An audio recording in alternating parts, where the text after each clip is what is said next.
Okay, good morning, students. First of all, I would like to, wish that you and every family member of yours will be safe at home. And now, in regard to supporting your education environment at home, we teach, being a teacher, we provide you study material as an or explanation while providing this support as an online. So let me just take you with the geography. I'm your geography teacher. So let me just take you over the chapter number 6 for class 7th.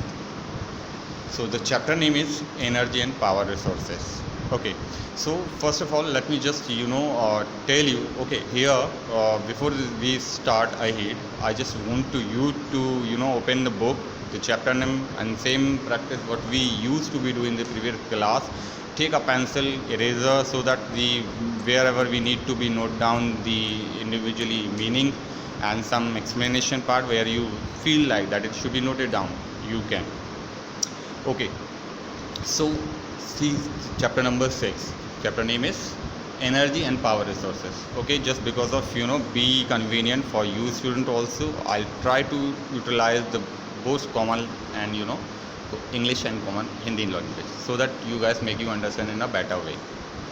So chapter name is energy and power resources. So what is, in the previous class we have already read about the power resources. So what are these power resources? If we talk about power resources like petroleum, diesel, these are the power resources.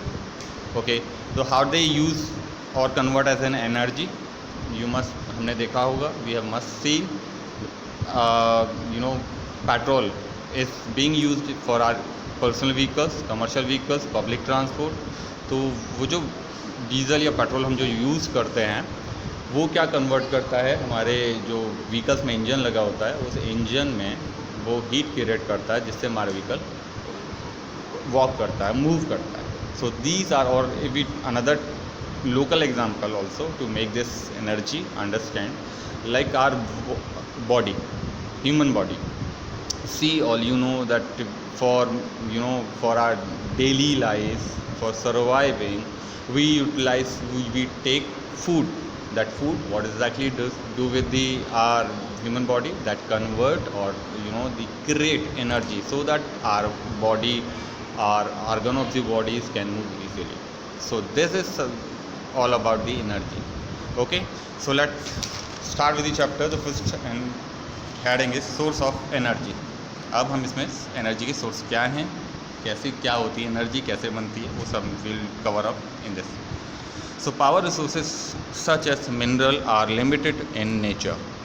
अगर हम power resources, okay, power resources such as mineral, कौन से power resource की बात कर रहे हैं, mineral are limited in nature. ये कुछ रिसोर्सेज जैसे पेट्रोलियम हो गया, डीजल हो गया, ये मिनरल्स हो गए, कुछ ऐसे हैं जो हमारी नेचर में एक लिमिटेड क्वांटिटी में और लिमिटेड टाइम के लिए एग्जिस्ट करते हैं. जैसे वंस कह रहा है once exhausted they can not be renewed और रिप्लेनिश्ड. यस, कुछ sources like petroleum, diesel, minerals अगर हमने एक बार यूज़ कर लिए तो वो दोबारा से रिप्लेनिश मतलब रीमिक्स नहीं किए जा सकते. तो हम अभी तक हमने यहाँ तक इतना पढ़ा तो हमको समझ आया कि पावर सोर्सेज क्या हैं. That sources can not be replenished, remake after once use is called non renewable sources.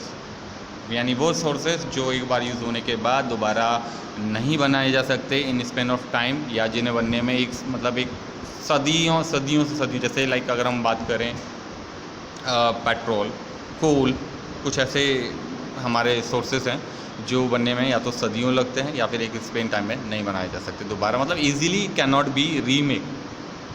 जस okay, these minerals are termed as non-renewable sources. Yes, so again let's just revise the non-renewable sources. What they are called? The sources which cannot be replenished or remade terms as or known as non-renewable sources. Non मतलब नहीं, renew मतलब दोबारा नहीं बनाए जा सकते, sources मतलब वो source. तो on the other hand, natural resources such as sunshine, wind, tides, ocean waves, biogas and the heat of the earth interior exist in abundance in nature and will never get exhausted। अगर हम कुछ और sources की बात करें जो कि हमारे अर्थ इंटीरियर पार्ट्स यानी पृथ्वी की सतह या पृथ्वी की अंदर की सतह में पाए जाते हैं, जैसे कि अगर हम बात करें विंड की, टाइड्स की, ocean waves, biogas and other heat, वो क्या करते हैं, exist in the abundance. Abundance का मतलब होता है इनफ, यानी हमें पर्याप्त मात्रा में नेचर में अवेलेबल रहते हैं। एग्जिस्ट मतलब अवेलेबल रहना। Will get never get exhausted, जो कि कभी ख़त्म नहीं होते। ठीक है।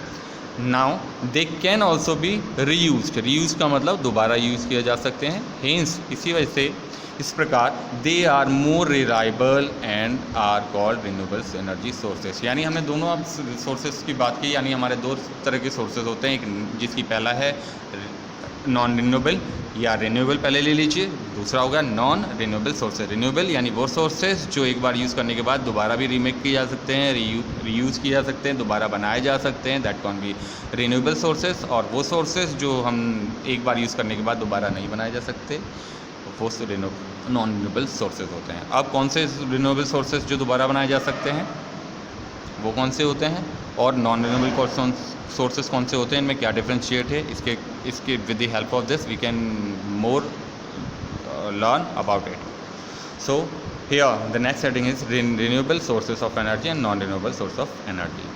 सो renewable sources occur abundantly in the nature.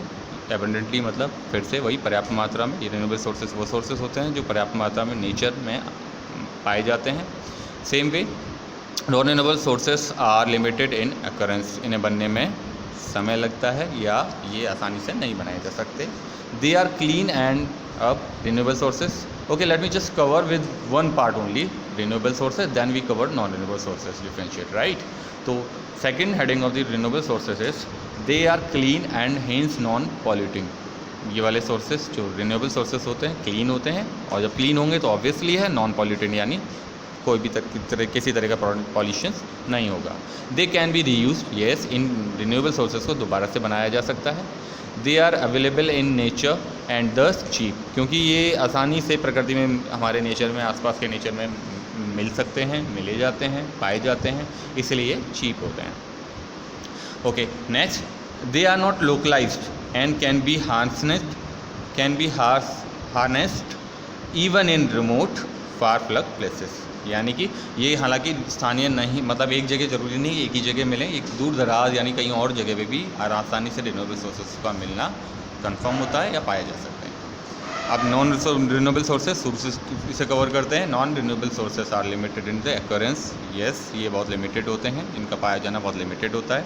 They most pollute the atmosphere, yes, कुछ जैसे अगर we talk about the petrol, yes, उसके बर्न होने से जब हम करते हैं तो that release some kind of the gases that affect our environment और atmosphere. Once use they are lost और फॉर एवर, एक बार यूज़ होने के बाद वो दोबारा से रिन्यू नहीं हो सकते, हमेशा के लिए ख़त्म हो जाते हैं। They are available in limited quantity, वो हमारे नेचर में या मैनुअली अगर हम बात करें तो लिमिटेड क्वांटिटी में ही अवेलेबल होते हैं। And are hence expensive source of power, वो बहुत ज़्यादा एक्सपेंसिव होते हैं। Let's take our local example.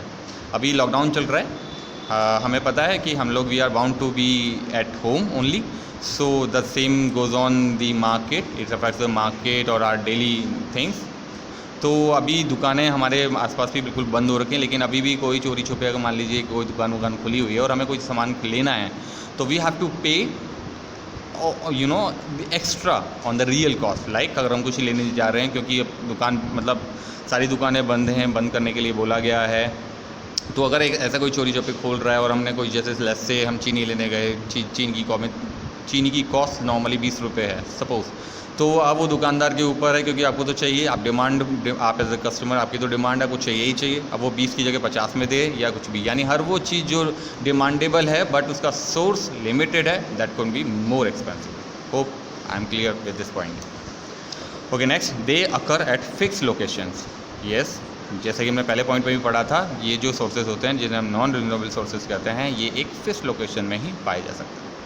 Okay, so अब next let me take you for the next topic, renewable energy sources. अब हमने दो तरह के अब तक क्या पढ़ा कि क्या नॉन रिन्यूएबल सोर्सेज होते हैं, क्या रिन्यूएबल सोर्सेज होते हैं, इनमें क्या डिफरेंशिएट होता है और ये कितने तरीके होते हैं, यानी दो तरह के हैं। अब हम वन बाय वन कवर करेंगे इससे रिलेटेड सारी चीज़ें, ठीक है। तो let's take first renewable energy sources.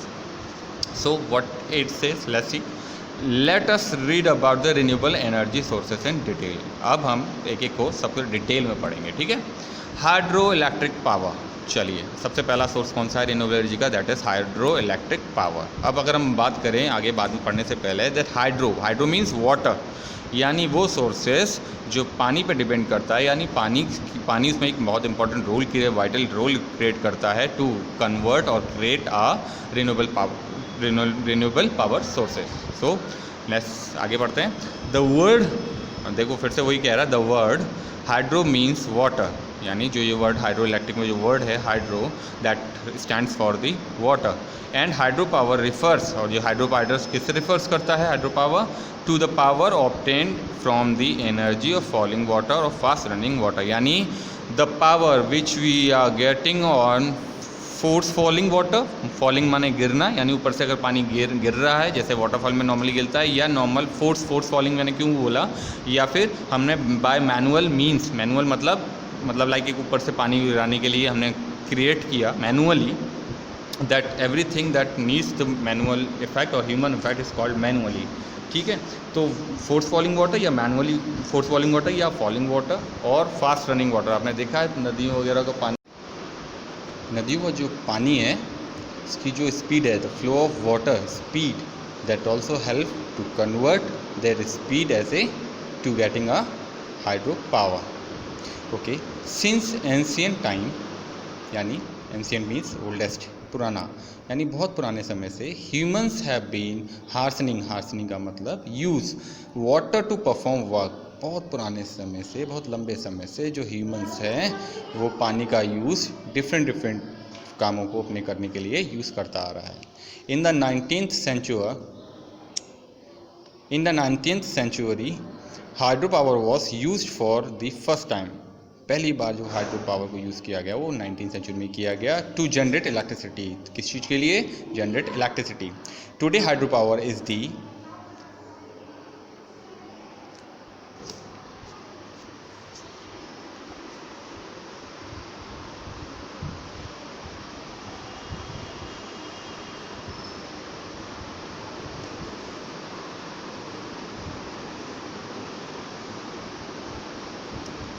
Largest renewable energy, आज के समय में जो सबसे लार्जेस्ट रिन्यूएबल एनर्जी है that is hydro power, source for electricity generation in some countries, और वो एक सोर्स है कुछ कंट्रीज़ में किस चीज़ का, इलेक्ट्रिसिटी जनरेट करने का। How is the hydro electricity form, now we talk about the how hydro electricity is form, how it creates and formation of its process. Okay, water falling from a height on a turbine rotates, पानी जो water falling है, water माने पानी, falling माने गिराना, यानी जो water falling है वो हाइट से गिराया जाता है किस चीज़ पर, टर्बाइंस पे, टू रोटेट इट, जिससे कि वो टर्बाइंस के जो चक्के हैं, जो पैनल है वो रोटेट कर सके, यानी घूम सके। And the kinetic energy of falling water, ये जो पानी गिराया जा रहा है उसकी जो काइनेटिक एनर्जी है उस पानी की, is converted into the mechanical energy, और वो किस में कन्वर्ट की जा सके, मैकेनिकल एनर्जी में। A hydro electric generator connected to the turbine, अब क्या होता है कि जो पानी गिराया जा रहा है आपकी काइनेटिक एनर्जी कन्वर्ट हो रही है मैकेनिकल एनर्जी में, इस टर्बाइन से एक जनरेटर कनेक्टेड रहता है, किसके द्वारा, by shaft, and gears convert this mechanical energy into electrical energy, and thus how this shaft of the connected by the generator helping the mechanical engineering mechanical energy into the electrical energy, and finally what we get, that is hydroelectricity formation. Area with natural waterfalls have large potential for hydroelectric power. Yes, वो area जिसमें ज़्यादातर waterfall पाए जाते हैं वो high potential, मतलब वहाँ ज़्यादा चांसेस और ह्यूज अमाउंट में हम क्या कर सकते हैं, हाइड्रोइलेक्ट्रिसिटी प्लांट लगा सकते हैं और उसे जनरेट कर सकते हैं। जॉग फॉल्स एक एग्जाम्पल है किसका, जो कि साबरमती नदी पे लगाया गया है प्लांट हाइड्रोइलेक्ट्रिसिटी का, एंड वो कर्नाटका में है। फॉर एग्जाम्पल, ये किसका एग्जाम्पल है, good source of power in the state devoid of petroleum and the coal deposit. ये पावर बहुत खास होते हैं वो लोग। Often large dams are built across rivers. Often means अक्सर, जो ज़्यादातर लार्ज डैम्स, जो बड़े डैम्स हैं, are built across the rivers, इन रिवर्स बनाए जाते हैं, and the water of the river is made of fall over the dam. और जो वाटर है इन रिवर का, ये क्या यूजुअली क्या कहते हैं, इन डैम में स्टोर किया जाता है, इन डॉस में गिराया जाता है टू क्रिएट और formation of the its process. Okay, now all rivers countries are blessed with the endless potential of generate hydroelectric power.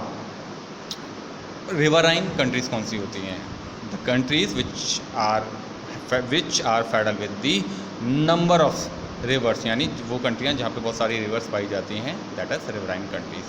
Obviously जब नदियाँ बहुत ज़्यादा पाई जाएंगी, यानी वो सोर्स जो कि प्राइमर सोर्स है किसी भी मतलब फॉर्मेशन ऑफ द हाइड्रोइलेक्ट्रिसिटी और इस प्लांट, तो ऑब्वियसली वहाँ पे ज़्यादातर जो इलेक्ट्रिसिटी है, हाइड्रो पावर है, वो ज़्यादा जनरेट किया जाएगा। However it must be noted, ये माना जाता है, here that there are certain criteria that should be fulfilled in order to set up a hydropower plant। हालांकि ये माना जाता है कि भाई किसी भी हाइड्रोइलेक्ट्रिसिटी प्लांट, यानी कोई भी आप प्लांट या आप अगर आप मान लीजिए अपने घर के लिए घर खरीद रहे हो, घर के लिए ज़मीन देख रहे हो, तो आप आसपास की लोकेलिटी देखते हो, यानी कुछ क्राइटेरिया, जैसे सर्टेन क्राइटेरिया कि आपका घर बनाने से पहले वहाँ लोकेलिटी अच्छी हो, लाइटिंग प्रॉपर हो, पानी अच्छी हो, तो ये सारे क्या होते हैं, इंपॉर्टेंट क्राइटेरिया। सेम वे किसी भी हाइड्रोइलेक्ट्रिक पावर प्लांट को लगाने से पहले वो क्राइटेरिया चेक करने पड़ते हैं और वो कंप्लीट करने पड़ते हैं। That should be a some of which are enumerated below. उनमें से कुछ क्राइटेरिया, इंपॉर्टेंट क्राइटेरिया, वो नीचे हैं, तो देखते हैं कौन से हैं। The river should be perennial. Perennial means the water body that consist with the water for 24/7 और 365 डेज, यानी वो वाटर बॉडी जिसमें पानी 365 डेज यानी हर वक्त रहता है, दैट इज पेरिनियल। तो रिवर शुड बी, रिवर कैसी होनी चाहिए, पेरिनियल होनी चाहिए। किस लिए, सो दैट, इसलिए continuous supply of electricity can be ensured, जिससे कि इलेक्ट्रिसिटी एक लंबे ड्यूरेशन के लिए not only produce but it can be supply also. The snow fed rivers are more preferable. Obviously, यानी वो रिवर्स जो स्नो फेडेड है, स्नो फेडेड मतलब जिन पे बर्फ़ वगैरह जमी हुई हो, देन मोर फेवर्ड, मतलब बहुत ज़्यादा इंपॉर्टेंट होते हैं, देन वो उस एरिया से रेन फेडेड वंस, जिसमें यहाँ पे बारिश होती ही नहीं। यानी अगर नदी पे या वाटर बॉडी पे आपका बर्फ़ जम गई है तो पानी आपके पास, बट अगर वो एरिया जहाँ पे पानी नहीं है, यानी there is no source of the getting water, तो वो तो ऑब्वियसली उससे ज़्यादा इंपॉर्टेंट होगा। जहाँ पे वो नदियाँ पाई जाती हैं वो एरिया ज़्यादा होगा कि वो बाय द वे सनशाइन, यानी सन की जो रेज हैं वो that heat, the area getting the heat to start converting this snow faded on the river, यानी it's also form of water. आपको पानी मिलेगा और पानी मिलेगा तो क्या, it again help you to create hydroelectricity. Next point is the climate should be such, climate ऐसा होना चाहिए that the river doesn't freeze during winter months, यानी कैसा रहना चाहिए, वहाँ का क्लाइमेट ऐसा होना चाहिए जहाँ पे विंटर के समय पे वो नदियों का पानी फ्रीज ना हो। ये कौन से क्राइटेरिया है, important criteria. Third is natural waterfalls in hilly areas are often preferred. Natural जो वाटरफॉल्स हैं, यानी वो वाटरफॉल्स जो नेचुरली हमारे इन्वायरमेंट में, पर्यावरण में आसपास पाए जाते हैं, इन हिली एरिया, किस एरिया की बात कर रहे हैं हम, hilly area, are often preferred, वो ज़्यादा इंपॉर्टेंट होते हैं। As they reduce installation cost substantially मतलब बहुत हद तक क्या करते हैं, इंस्टॉलेशन कॉस्ट को रिड्यूस करते हैं, कम करते हैं। Since the need for building dams is eliminated means abolish या रिमूव। तो ये आपकी natural waterfalls of hilly areas ज़्यादा प्रीफर करते हैं, जैसे हमने अभी पढ़ा कि इसके लिए क्या चीज़ बचाता है, इंस्टॉलेशन कॉस्ट को बचाता है। जबकि जब since the need of building dams, जब से ये जो डैम्स के जो बिल्डिंग यानी निर्माण करने की जो आवश्यकता है वो बिल्कुल समाप्त हो गई थी या फिर रुक गई थी। ठीक है, अब now talk about the advantage hydro electricity के। Water is source of clean energy, yes obviously हम जानते हैं पानी क्या है, क्लीन सोर्स है। क्लीन मतलब साफ़ सुथरा, प्योर, फ्री फ्रॉम पॉल्यूशन। जो पानी से इन टर्म्स ऑफ अगर हम बात करें कि अगर पानी पूरा कंसर्व किया जाए हर एरिया में, हर area I am talking about the area that is settled with the industries. Industries मतलब is a cause of the great water pollution, यानी उस एरिया में अगर कंसर्व किया जाए या फिर वो एरिया जहाँ पे इंडस्ट्रियलाइजेशन नहीं है, वो पानी कैसा होगा, क्लीन होगा, एनर्जी होगा और पॉल्यूशन फ्री होगा। It is inexhaustible as water that is once used may be recycle and reuse. Yes, पानी एक ऐसा हमारा सोर्स है जो कि यूज़ होने के बाद भी दोबारा से रिसाइकिल किया जा सकता है। पानी से दोबारा से मतलब लाइक ऐसा नहीं है कि एक बार यूज़ कर लिया पानी के रिसोर्स को, यानी पानी को एज एन सोर्स, तो वो दोबारा से अवेलेबल ना हो। Next, water is free in nature. पानी बिल्कुल हमारे एनवायरनमेंट में मिलता है free through the initial cost of building dams and reservoirs is very high. Where is free in nature, water is free in nature, though the initial cost of building dams and reservoirs are very high. Yes, अगर हम बात करें कि अब part of the waterfalls और other water sources, अगर हम hydro electricity formation के लिए डैम्स और रिजर्वर को यूज़ करें तो उसकी कॉस्ट ही इतनी होगी, इनिशियल मतलब शुरुआती कॉस्ट या उसके बनाने में जो कॉस्ट आती है वही बहुत ज़्यादा हाई होगी। और एक जगह जहाँ हमें पानी नॉर्मल फ्रीली मिल रहा है तो हम आराम से मतलब रीजनेबल और चीपर हाइड्रो इलेक्ट्रिसिटी प्रोड्यूस कर सकते हैं। However, in the long run, a hydroelectric power proves to be cost effective. अगर हम कुल मिला के बात करें तो हाइड्रो इलेक्ट्रिक प्रोजेक्ट्स हैं वो प्रूव करते हैं to be cost effective. Cost effective मतलब ना ज़्यादा महंगा और मतलब कॉस्ट इफेक्टिव भी मतलब ठीक है। जैसे कहते हैं ना, हम कोई चीज़ हम खरीद के लाए मार्केट से और ये ना हमारे बिल्कुल नीड के अकॉर्डिंग प्रॉपर रही, और तो दैट इज़ कॉस्ट इफेक्टिव। ठीक है, जितनी चीज़ जैसी चीज़ चाहिए थी वो मिल गई और उस हिसाब से कॉस्ट, तो that is cost effective. Okay, now solar power, other source पढ़ेंगे हम। Solar power, solar energy is one of the most abundant of the energy sources. पहले तो हम सोलर के बारे में पढ़ते हैं। Solar what, the energy, solar power, the energy which we get from the sun is called solar power, as we covered in the previous class also. So solar energy is one of the most abundant मतलब important and enough of the energy resources of the earth that can be trapped especially in the yes। तो solar energy सन से मिली हुई जो वो energy जिसे हम convert कर सकते हैं सोलर एनर्जी में। ठीक है, और ये एक ऐसा सोर्सेस है जो हमारी अर्थ पे एक अच्छी खासी क्वांटिटी में, मतलब like sun is a unexhaustible source, तो ऑब्वियसली इससे रिलेटेड इससे जो क्रिएट सोलर एनर्जी होगी, पावर होगी, वो भी क्या होगी, यानी ऐसी पावर जो कि दोबारा से रिक्रिएट की जा सके, या जो on the other hand we can say कि जो एक बार यूज़ करने के बाद ख़त्म ना हो। Okay, it could be trap means store की जा सकती है, specially in the tropical country. Tropical country, India एक ट्रॉपिकल कंट्री है। ट्रॉपिकल इन द सेंस जहाँ पे सन अवेलेबिलिटी, यानी अगर सन अवेलेबिलिटी है यानी that is the cause, that is the sun is help और द कॉज और the main what content and the important element to create solar power. तो ट्रॉपिकल कंट्रीज हम बात कर रहे थे, तो ट्रॉपिकल कंट्री मतलब यहाँ पे सूरज की अवेलेबिलिटी लॉन्ग टर्म्स के लिए पॉसिबल है। ठीक है, और जहाँ पर अगर हम बात करें कुछ फॉरेस्टस एरिया मतलब अगर वहाँ पे ह्यूमंस हैबिटेटेड हैं, तो देखिए फॉरेस्ट में क्या होता है, बड़े बड़े पेड़ पौधे होते हैं, तो पेड़ पौधे होते हैं तो उनकी शेडो से जो सन की रेट है वो डायरेक्ट उस पर नहीं गिर पाती है। तो ऐसे एरिया की बजाय वो एरिया जो जहाँ पे बिल्कुल सन की जो रेट है डायरेक्ट कहाँ पे फ्लैट टच करे, कहाँ पे गिरे, फॉल करे, that is on the earth, in surface area. Okay, such as India, देखो इंडिया की बात कर रहे थे आगे। India where the rays of the sun is direct यहाँ पे इंडिया एक ऐसी कंट्री जहाँ की सन की रेस डायरेक्ट पड़ती है, and day light hours are longer, जहाँ की जो दिन और रात के हैं वो आराम से लॉन्ग हैं, ड्यूरेबल हैं, जिससे कि एक लॉन्ग टर्म पे हमारी जो सन रेस के मिलने से हम सोलर एनर्जी अच्छी क्वांटिटी में प्रोड्यूस कर सकते हैं। Solar power usually refers to the conversion of the sun energy to electricity. Yes, exactly. The process of the convert solar energy into the electricity is called solar power. Okay, technology is mostly used to directly convert sunlight into the electrical energy. See next page पे आप देखेंगे यहाँ पे बहुत सारे advantage दिए गए हैं, आप जरा ये देखिए. That is a panels that store solar energy, not only store but also convert solar energy into electricity. Okay, so this is called photovoltaic panel or your technology. Solar panels consist of an array of photovoltaic cells which convert sunlight directly into the electricity. आप देख रहे हैं cell, ये panel, ये छोटे छोटे जो sales हैं वो कौन से सेल्स होते हैं? Photovoltaic sales. इन सेल्स का क्या काम होता है? ये सोलर एनर्जी को कंज्यूम करते हैं, ऑब्जर्व करते हैं और उसे कन्वर्ट किस में करते हैं? इलेक्ट्रिसिटी में. ठीक है.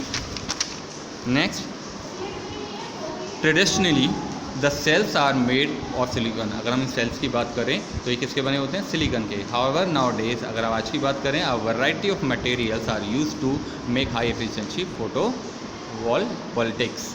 तो अगर हम आज की बात करें तो क्योंकि we are surviving, we are in the the developing mode of the country और द नेशन और the technology, we are in the technology. तो अब आज के बदलते युग में हमारे अलग अलग means of the material are अब इजीली अवेलेबल, जो कि हाई एफिशिएंसी वाली इलेक्ट्रिसिटी प्रोड्यूस करने में हेल्प करते हैं. अब इसके uses, solar power is use for lighting streets, homes and light house in the ports. Yes, ये जो हम सोलर एनर्जी को कन्वर्ट करके इलेक्ट्रिसिटी प्रोड्यूस करते हैं वो किसी चीज़ में यूज़ होती है? लाइटिंग स्ट्रीट लाइट देखी हैं. स्ट्रीट मतलब गलियाँ, गलियों में जो ऊपर स्ट्रीट लाइट होती हैं उसे जलाने में. होम्स घर पे भी यूज़ की जा सकती है. Light house in the ports, ports भी as a street light houses होते हैं, उसमें भी हम इसे यूज़ करते हैं. It is also use in the traffic signal. Yes, traffic signal में यूज़ होने वाली भी यही सोलर एनर्जी होती है. Solar energy is being use to heat water in cold countries. वो जगह, वो देश जो ठंडे होते हैं, like if you talk about Australia, वहाँ भी ये जो सोलर हीट है, वो सोलर एनर्जी वो किस चीज़ में यूज़ होती है? टू बॉइलिंग वाटर और हीट वाटर, यानी पानी को गर्म करने के लिए यूज़ की जा सकती है या की जाती है. It is also use to heat ovens, ovens को भी हीट करने में.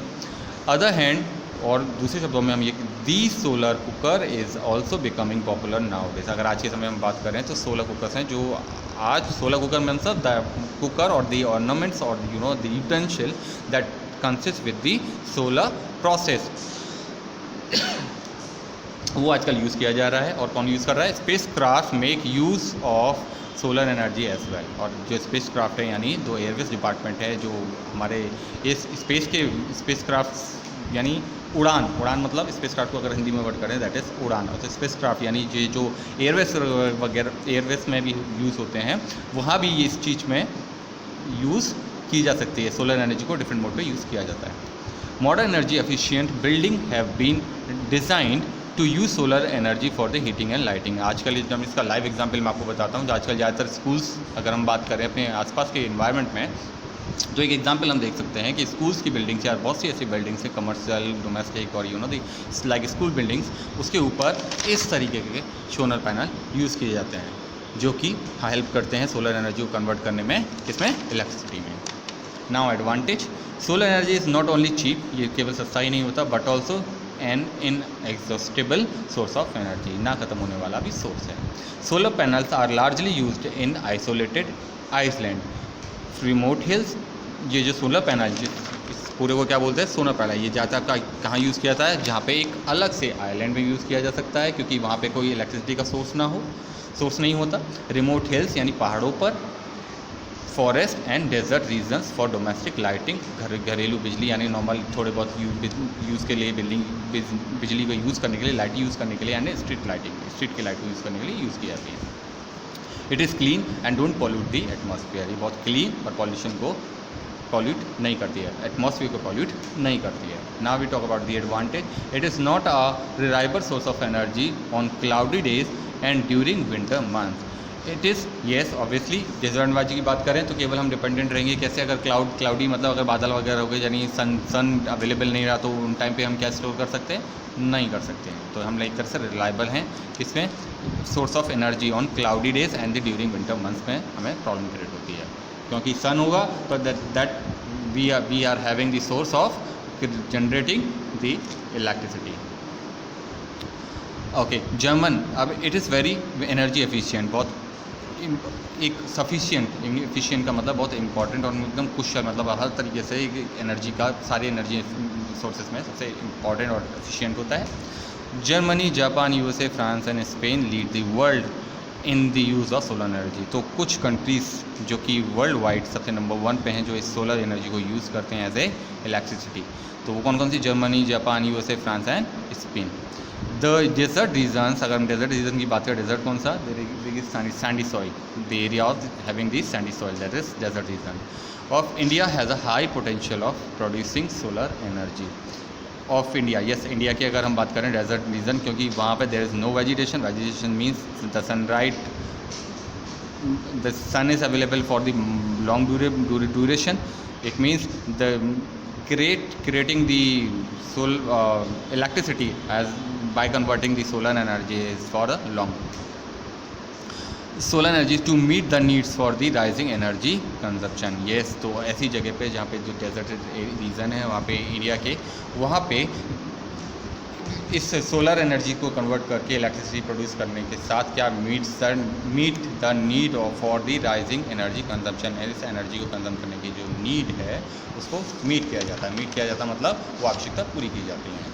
Now wind power, wind is another endless source of energy. Wind एक और एंडलेस मतलब ना खत्म होने वाला सोर्स है। सेंचुरी है वो, बहुत सारी सदियों पहले the kinetic energy of wind was harnessed, जो काइनेटिक एनर्जी विंड की होती है वो यूज़ की जाती है। Again harnessed means use with the help of would and wind mills. आज की अगर हम बात करें तो इसका भी हमें डेवलप्ड मीन्स है हमारे पास, मतलब नया साधन है, मतलब एक डेवलप बदला हुआ रूप। पहले क्या होता था? वुड एंड की विंड मिल्स होती थी जिसकी इसी काइनेटिक एनर्जी को यूज़ किया जाता था to convert wind power for grinding corn और पंपिंग वाटर। येस, तो जो हमारी पुराने ज़माने की जो बहुत सदियों पहले जो कि काइनेटिक एनर्जी किसकी, विंड की, जो यूज़ की जाती थी ऐसे with the help of would and wind mills. किस चीज़ के लिए यूज़ किया जाता था पहले पुराने ज़माने में? कॉर्न, ग्राइंडिंग मतलब पीसने, कॉर्न को पीसने के लिए, और पंपिंग वाटर, पानी को खींचने के लिए। ठीक है, आज के ज़माने में, आज के टाइम पे इस विंड पावर का अलग टाइम से यूज़ किया जाता, अलग अलग तरीके से यूज़ किया जाता है। वो कैसे हैं देखें आगे। फॉर थाउजेंड ऑफ ईयर, साल मतलब हज़ारों सालों से wind power boats and ship transport, wind power जो बोट्स है यानी वो बोट्स और शिप्स जो विंड की पावर से चलती हैं, ट्रांसपोर्ट क्या करती थी? हेल्प करती थी transport people one and cargo, cargo मतलब जो हैवी गुड्स, वो transport it used to be help transport not only the cargos but people one place to another across rivers, seas and ocean। अगर हम बात करें तो ये हज़ारों सालों तक क्या चलता था कि विंड पावर की वजह से, विंड पावर की हेल्प से बोट, शिप्स, ना सिर्फ कार्गो बल्कि पीपल को एक जगह से दूसरी जगह रिवर्स और सी के ज़रिए पहुँचाने में काम लाई जाती थी।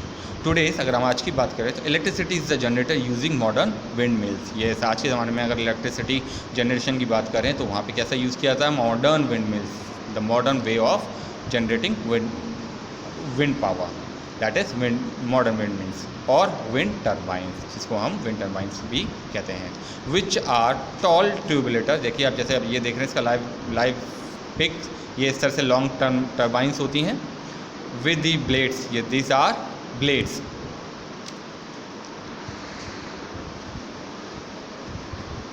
Okay, these are blades. It should be noted, okay, wind moves the blades, ये जो हवा है इन ब्लेड्स को मूव करते, रोटेट करने में हेल्प करती है। That the attach on the turbine, that is turbine से जो अटैच हैं, विच इन टर्न जो बदले में क्या करता है, is connected to the generator, जो कि बदले में किससे एंड में से कनेक्टेड है, जनरेटर है। Again generator will help to convert this wind power as a this wind energy is in wind power. This generate electrical energy from wind power. Yes, ये जनरेटर की हेल्प से जो wind power की मदद से जो convert करके हम किस में जनरेट करते हैं, that is electricity, the form of electricity. It should be noted, ये माना जाता है here the for the successful generation of power wind should blow at a steady speed of at least 20 kilometre. हाँ, yes, for the important criteria for generating the wind power or electricity from the wind power is the area should consist with the wind speed at least 20 kilometre, ठीक है। यानी कि अगर हम बात करें तो यानी इस प्लांट के लिए इलेक्ट्रिसिटी, इस विंड पावर की मदद से इलेक्ट्रिसिटी जनरेट करने के लिए एरिया में, उस एरिया में क्या है इसेंशियल यानी इंपॉर्टेंट होना चाहिए कि जो विंड की स्पीड है शुड बिलो एट, किससे नीचे होना चाहिए, 20 किलोमीटर प्रति आवर, उसकी स्पीड कंट्रोल में होनी चाहिए अंडर 20 किलोमीटर पर आवर, ठीक है। मॉडर्न विंड मिल्स और विंड टर्बाइंस हैव, आज की जो मॉडर्न विंड मिल्स हैं जिसको विंड टर्बाइन के नाम से जानते हैं, हैव लार्ज ब्लेड, देख रहे हैं आप ये विंड टर्बाइंस हैं, लार्ज ब्लेड हैं and can produce electricity for homes. इनसे जो जनरेट इलेक्ट्रिसिटी है वो कहाँ यूज हो सकती है, द होम्स, होटल, स्कूल्स, ठीक है, farms and commercial enterprises. Commercial enterprises what, like malls, जहाँ पे अलग बिजली का अलग अलग तरीके से यूज़ किया जा सकता है। Wind farms consist, wind farms अगर हम बात करें तो एलेबोरेट करें तो एरिया दैट इज फेडरल और consist with the individual in a large quantity और large amount, that is farms, ठीक है। तो विंड फार्म्स की बात कर रहे हैं तो आप देख रहे हैं यहाँ पे टर्बाइंस हैं, काफ़ी सारी हैं, that is wind farms. Consist of the cluster of wind mills, तो ये जो विंड फार्म्स है जिसमें किस चीज़ का क्लस्टर मतलब group, a group of the wind mills for large scale generation of power. Obviously जब इतना सारा ग्रुप और इतनी ज़्यादा क्वांटिटी में विंड मिल्स होंगी हमारे पास तो क्या कर सकते हैं हम इसे large scale generation of power को हम एक अच्छे अनुपात में, एक अच्छे क्वांटिटी में जनरेट कर सकते हैं। इसके advantage, wind is a green source of energy and doesn't cause pollution, यह एक एकदम प्योर सोर्स है एनर्जी का और पॉल्यूशन नहीं क्रिएट करता। नेक्स्ट,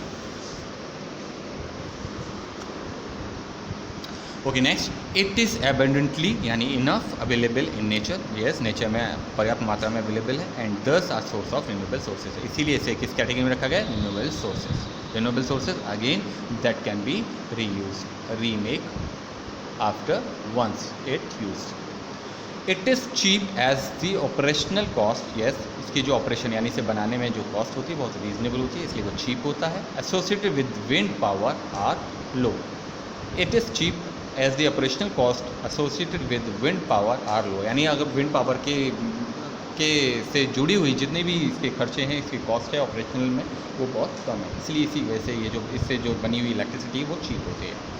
इसके डिसएडवांटेज, तो first disadvantage is wind is unpredictable यानी unexpected and the availability of wind energy is not constant. Wind is yes exactly, अब किसी भी एरिया में आप हम कैसे पता कर सकते हैं कि इसमें 20 किलोमीटर प्रति आवर की विंड्स चलेगी या नहीं चलेगी, दैट इज़ अनप्रेडिक्टेबल, कम भी हो सकती है या फिर अंडर जितनी चाहिए वो भी हो सकती है, उससे ज़्यादा भी हो सकती है। But wind for creating the electricity with the source of the wind power is the constant that we require only below 20 kilometre प्रति आवर पर आवर, जो कि हमने अभी पढ़ा था, ठीक है। नेक्स्ट, इनिशियल कॉस्ट मतलब जो शुरुआती खर्चा है या फिर जो ओवरऑल जो खर्चा है उसका, of the setting of the wind farms for large scale production is huge. इस विंड फार्म्स यानी विंड टर्बाइंस, काफ़ी सारी टर्बाइंस को लगाने के लिए विंड की एनर्जी को स्टोर करके उससे इलेक्ट्रिसिटी बनाने के लिए इसमें जो खर्चा आता है वो बहुत ज़्यादा लार्ज होता है, बहुत ज़्यादा होता है, ह्यूज मतलब बहुत ज़्यादा। इन्वायरमेंटलिस्ट यानी जो the scientist that study are environment believe मानते हैं दैट द रोटेटिंग ब्लेड्स, ये जो ब्लेड्स हैं जो रोटेट करते हैं यानी घूमते हैं, मूव करते हैं, of a wind turbine are a threat to birds bats, yes exactly, जब ये जो टर्बाइंस हैं,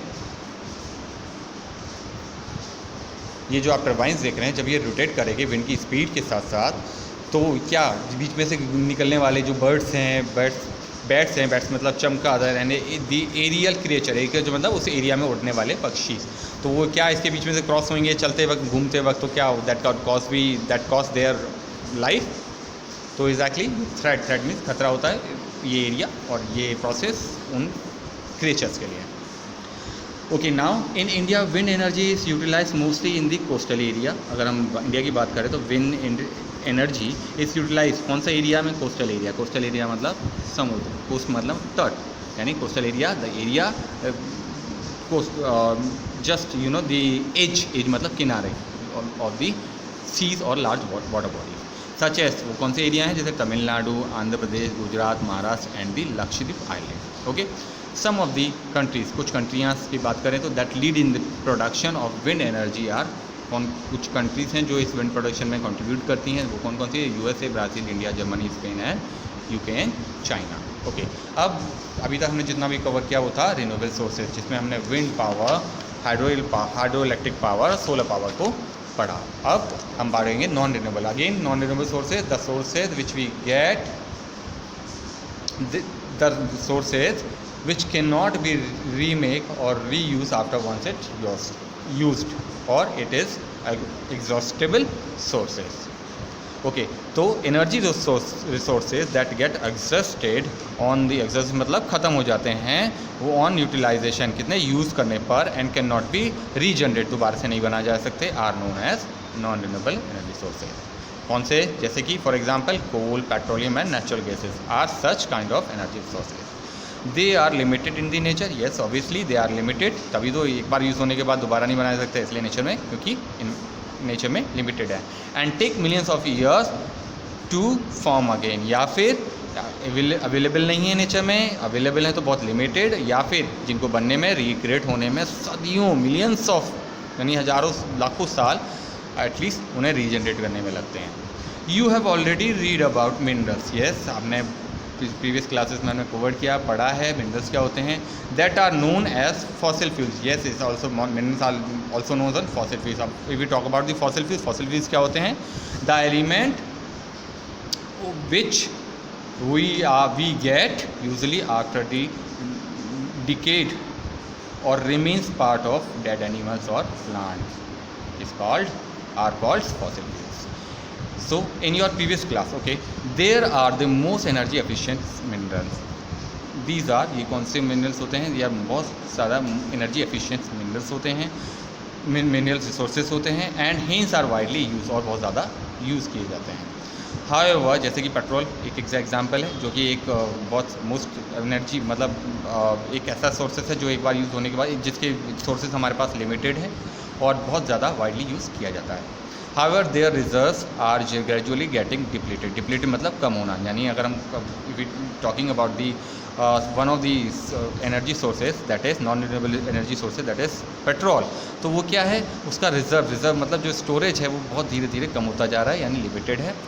कोल and petroleum release green house gases on burning, हमें पता है, येस ये भी हम पहली क्लास में पढ़ चुके हैं। द कोल और पेट्रोलियम के जलने पे, यानी कोल और पेट्रोलियम जब हम अपने व्हीकल्स में यूज़ करते हैं तो वो उनके क्या वो बर्न करते हैं, बर्न करने से एनर्जी क्रिएट होती है, एनर्जी क्रिएट होने से हमारे व्हीकल मूव करता है, लेकिन इस प्रोसेस में क्या रिलीज़ होता है, that is gases, harmful gases that we known as easily green house gases. अच्छा, कोई एक गैसेज का नाम अगर हम बात करें तो एक कोई इंपॉर्टेंट गैसेस है green house gases, CFC chlorofluorocarbon, which we have already covered in the the previous class also many time, thus affected the environment, और ये ग्रीन हाउस इफेक्ट गैसेस हैं जो कि इन्वायरमेंट को इफेक्ट करती हैं। Okay, now thus we need to find out mean of conserving the resources and also replacing them.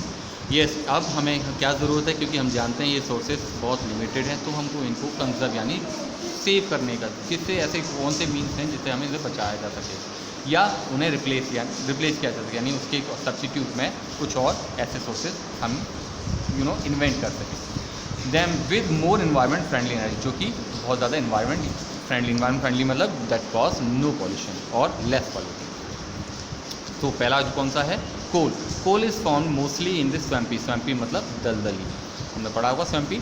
तो coal कहाँ पे, formed mostly in the swampy regions due to the decomposition मतलब मेल्ट या convert, decomposition of plant organism, plant के बनने से, किसकी वजह से बनता है, प्लांट के डिकम्पोजिशन होने से, मेल्ट होने की वजह से, दैट हैव रिमेन्ड ड्यूरेड over millions of the year, जो कि क्या है, हमारे रीजन्स मतलब बहुत सालों से हमारी ज़मीन के अंदर या बहुत सालों से, बहुत लंबे समय से, for the long period ago it is existed in under the earth surface और interior part of the earth. Under high heat and pressure of the overlying layers of the sediments, these decayed organic matter, yes, ये जो हमारे decomposition of plant के dead remains हैं, और organism हैं, elements के, plants के, वो क्या करते हैं, हीट और प्रेशर की होने की वजह से that organic matter change into the या start changing into the combustible sedimentary rocks, वो किस में कन्वर्ट होने लग जाते हैं, सेडिमेंट्री रॉक्स में, जिसको हम जानते हैं coal, as an coal, composed of the hydrocarbons, किससे बने होते हैं, हाइड्रोकार्बन से।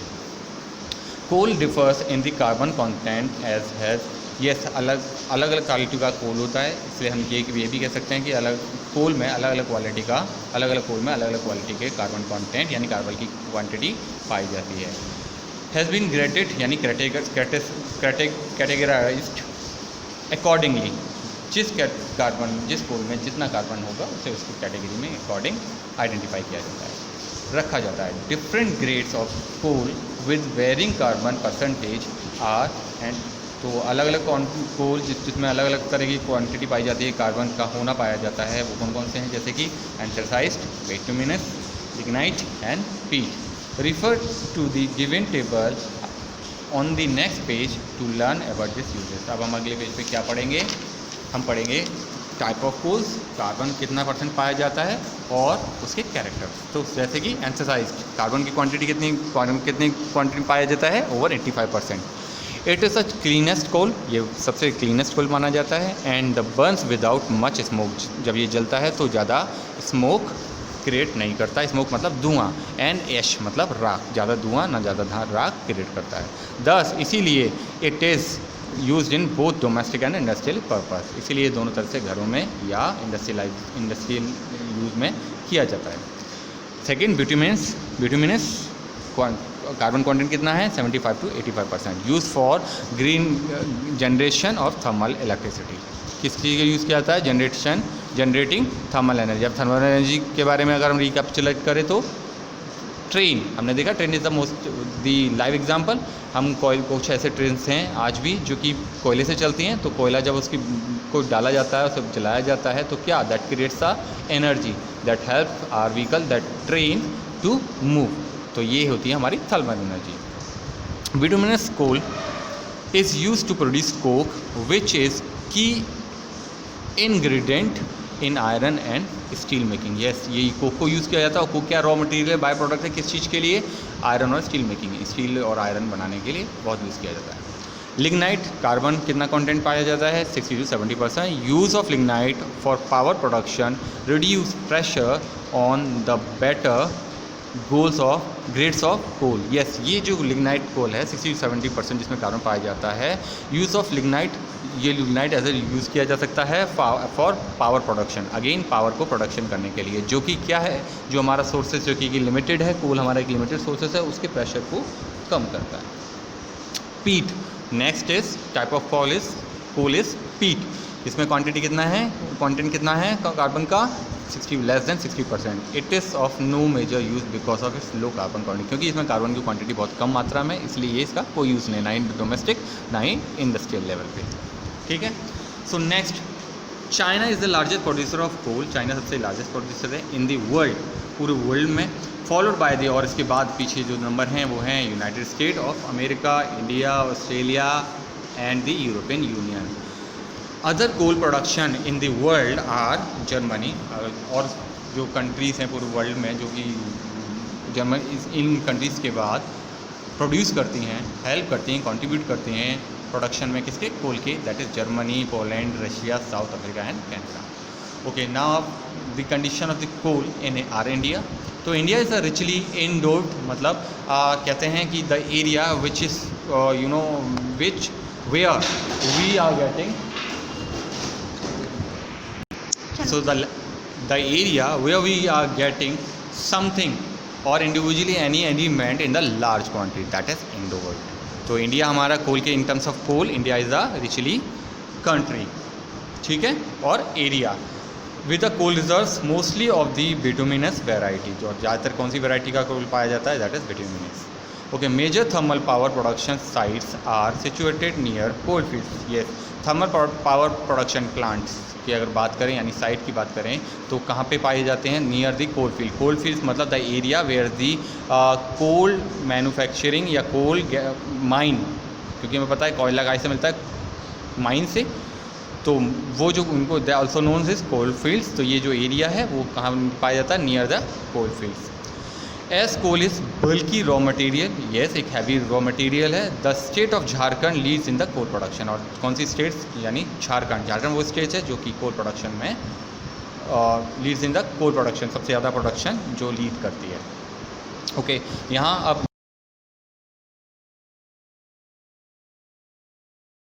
कुछ एक टेबल को अब देख लेते हैं।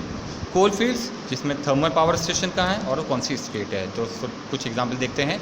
झरिया, धनबाद, बोकारो, गिरडे, ये कौन से थर्मल पावर स्टेशन है, बोकारो, कौन सा है, Chandrapura. Okay and which state it comes in, Jharkhand. Next cobra, next is cobra, कौन सा थर्मल पावर स्टेशन है, cobra, and state Chhattisgarh, so on. Okay so now advantage of coal based thermal power and disadvantage of the coal based thermal power. So let's we cover first the advantage of coal based thermal power. तो advantage, पहला advantage कौन सा है, high heat efficiency, heat efficiency है। Cheaper than petroleum as the source of energy, अगर हम source of energy पर की बात करें तो पेट्रोलियम से सस्ता है। India has abundant coal reserves, India एक ऐसी कंट्री है, ऐसी जगह है जहाँ पे पर्याप्त मात्रा में कोल रिजर्व्स मिल रहे हैं। रिजर्व्स मतलब द स्टोरेज ऑफ समथिंग, अगर हम कोल की बात कर रहे हैं तो coal reserves means the area where we are getting the coal in the more quantity. It is therefore, क्यों है, the most dependable energy sources, क्योंकि ये India is the evident coal reserves है, it is therefore the most dependable energy sources. तो yes India की अगर हम बात करें तो कोल ज़्यादातर सबसे ज़्यादा डिपेंडेबल सोर्स है एनर्जी का, क्योंकि काफ़ी चीज़ों में अलग अलग तरीके से अलग अलग फील्ड में यूज़ किया जाता है। Okay, now in India, okay, now we talk about disadvantage of the coal based thermal power. तो पहला डिसएडवांटेज क्या है, creates air pollution, yes pollution create करता है। Leaves a lot of ash and burning, जलाने पे क्या करता है, बहुत सारा एश यानी राख क्रिएट करता है, राख छोड़ता है। नॉन रिन्यूएबल है, यानी दोबारा एक बार यूज़ करने के बाद दोबारा नहीं बनाया जा सकता। And is therefore getting depleted in the fast rate, और बहुत तेज़ी से ये डिप्लीटेड मतलब कम होता जा रहा है या फिर ख़त्म होता जा रहा है। इन इंडिया, भारत में, the oldest and largest coal field in India is the Raniganj, सबसे ओल्डेस्ट और लार्जेस्ट कोल फील्ड कौन सा है, Raniganj coal field in the state of कौन सी, West Bengal. Clear. Okay next look at the figure 6.2, देखिए यहाँ पे आप देख रहे हैं ये डायग्राम में इंडिया के मैप में अलग अलग जो कि मेजर कोल फील्ड्स को थर्मल पावर स्टेशन के जो इंडिया के होने के अलग अलग जगहों को बताता है। जैसे कि कुछ एक की बात करें तो हम, जैसे ये कोबरा है, तालचर है, अमरावती है, और ये देखिए सारे and so on. Okay now we another renewable power sources is petroleum. Petroleum is a better known as a liquid gold, yes petrol is also known, किस नाम से जाना था, लिक्विड गोल्ड। लिक्विड मतलब लिक्विड आप समझते हैं, everything is in liquid form, that is liquid gold, यानी वो सोना जो लिक्विड फॉर्म में है, एक सिंपल वर्ड्स के मीनिंग अकॉर्डिंग। तो petroleum is also known as liquid gold. This is because क्यों बोला जाता है, ये जाना जाता है of high value of the world market. Yes इसकी, क्योंकि जितना, जैसे हमने पहले भी एग्जाम्पल में बात की थी कि कोई भी चीज़, कोई भी एलिमेंट अगर डिमांड में है और लिमिटेड है तो ऑब्वियसली वो बहुत ज़्यादा एक्सपेंसिव होगा और बहुत ज़्यादा इम्पॉर्टेंट भी होगा। तो इसी वजह से ये हाई वैल्यू रखता है वर्ल्ड मार्केट में, as it in the indispensable मतलब इसेंशियल यानी इम्पॉर्टेंट फ्यूल है for the transportation and aviation industry. Aviation मतलब अगर नॉर्मल व्हीकल्स की बात करें, ट्रांसपोर्टेशन भी यूज़ किया जाता है, transport like truck, two wheeler, four wheeler, मतलब लाइक कमर्शियल पीपल व्हीकल्स कोई भी। और एविएशन की बात करें तो that airways, jet, space craft and you know anything. Okay petroleum also known as crude oil, ये पेट्रोलियम को क्रूड ऑयल के नाम से भी, क्रूड ऑयल के नाम से भी जाना जाता है। क्रूड ऑयल में क्रूड माने कच्चा, ऑयल माने तेल, कच्चा तेल। And has to be drilled out with sedimentary rocks, beds and sand. Yes आपको पता है ड्रिल का मतलब कहाँ से निकाला जाता है पेट्रोलियम, हमने पहले भी पढ़ा होगा, अगर नहीं पढ़ा है तो भी मैं आपको बता देता हूँ कि जो समुद्र यानी इंटीरियर पार्ट ऑफ द अर्थ है, यानी बीनेथ ऑफ द सीज, समुद्र, उसके नीचे ये ड्रिलिंग प्रोसेस, एक पूरा प्लांट होता है, उसमें ड्रिल लगाया जाता है। ड्रिल लगे मतलब अंदर ज़मीन पे खोदा जाता है, निकाला जाता है विद अ सर्टेन प्रोसेस, ठीक है। एंड सेंट भेजा जाता है through the pipelines to refinery. आपने देखा होगा रिफाइनरी में जाते वक्त वो एरिया जब आप क्रॉस करते हैं तो एक लंबे लंबे पाइप, बहुत लंबी पाइपलाइंस हम जाते हुए देखते हैं। तो that is a way to supply और डिस्पैच दी ऑयल और दी एलिमेंट्स और related elements to one place to another or the refineries where it impurities मतलब इसकी जो अशुद्धियाँ हैं जिसमें इसमें इम्प्योरिटी है आर रिमूव बिफोर यूज़ करने से पहले यहाँ पे इसे पाइपलाइन के द्वारा से बेचकर स्टोर करके उसकी इम्प्योरिटी को दूर किया जाता है। Petrol, diesel and kerosene are the major types of fuel. ये तरह के कौन से? पेट्रोल, डीजल, कैरोसिन एक तरह क्या हैं? Types of fuels derive from petroleum. किससे निकाले जाते हैं? पेट्रोलियम से। Petroleum is also used for the processing of variety of byproducts such as paraffin wax. Petroleum is also used for processing.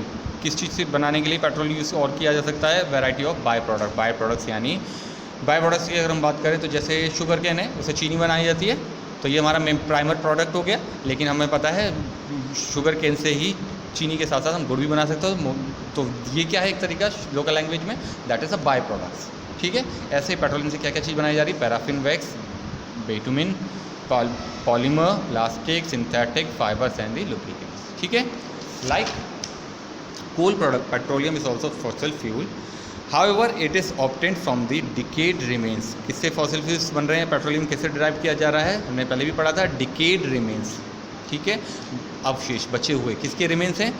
Part हैं ये एनिमल्स और प्लांट्स के, जो कि बहुत सदियों से हमारे अर्थ के इंटीरियर पार्ट्स में दबे हुए होते हैं। That are trapped in between the beds of sedimentary rocks. वो किससे ट्रैप किया जा सकता है यानी गेट किया जा सकते हैं? The between beds of the sedimentary rocks. It consist of the inflammable hydrocarbons. किससे बने होते हैं? ज्वलनशील, जलने वाली चीज़, hydrocarbons. That gives, hydrocarbons means वो carbons that is having the nature of the flammable, चलने वाली है। टू गिव ऑफ, जो कि गिव ऑफ लाइट यानी गिव ऑफ प्रकाश नहीं देते, बट हीट प्रेजेंस क्रिएट करते हैं। टू एनर्जी व्हेन ये बर्न, जब ये जलाए जाते हैं तो क्रिएट करते हैं एनर्जी, जिससे कोई भी, जैसे अगर व्हीकल की बात करें तो पेट्रोल अगर हीट क्रिएट करता है किससे? इसे जलाने से, और जिस हीट से vehicles that start moving. Petrol is the most energy efficient resources, सबसे मोस्ट एनर्जी एफिशिएंट सोर्सेज है। बट लाइक कोल की तरह it also release green house gases on burning. जलने पर ये भी क्या करता है? हार्मफुल गैसेस एनवायरनमेंट में रिलीज़ करता है, जिसको हम green house effects green house gases भी कहते हैं, जो हम CFC के बारे में हमने बात की थी। Today's all metropolitical cities, metropolitan high developing cities, जैसे हम दिल्ली की बात कर सकते हैं, मुंबई की बात कर सकते हैं, they are in the category of metropolitan cities. Are choking मतलब अफेक्टेड हो गई हैं विद एयर पॉल्यूटेंस, क्योंकि वहाँ नंबर ऑफ व्हीकल्स और number of this sources coal petrol बहुत ज़्यादा अमाउंट में यूज़ किया जाता है। Due to vehicular emission, vehicular मतलब जो ये गैसेस हैं वो किसके वे से निकलते रिलीज़ होती हैं, एनवायरनमेंट में मिक्स होती हैं व्हीकल से निकलने वाले धुएँ से, that is emission. So effective measures are needed to be taken to prevent pollution from its uses. So इसके यूज़ से होने वाले पॉल्यूशन को रोकने के लिए हमें बहुत इफेक्टिव मेजर्स यूज़ करने चाहिए। World largest oil reserves are to be found in the middle east, USA, Canada. तो बहुत से अगर ऑयल रिजर्व्स की बात कर सकते हैं, the area where this oil यानी petrol are store in the large quantity, that is USA, Canada, Venezuela, Russia. Amongst the middle East countries, अगर इनमें से हम बात करें तो सबसे ज़्यादा Middle East countries Kuwait, Saudi Arabia, Iran and Iraq deserve special mention. बहुत ज़्यादा क्वांटिटी का रिजर्वर्स, ऑयल रिजर्वर्स अवेलेबल करता है, प्रोवाइड कराता है। Okay, petroleum in India the highest reserve of petroleum till date, आज तक की अगर हम बात करें इंडिया में तो हाईएस्ट रिजर्व ऑफ पेट्रोल का कौन सा है? Has been found in the off shore oil fields.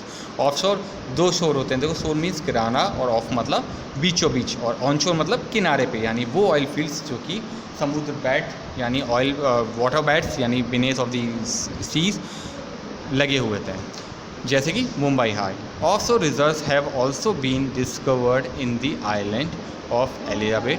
ये ऑफशोर रिजर्व ज़्यादातर और भी जगह पाए जा सकते हैं, जैसे कि island of the Elizabeth and on the basin in the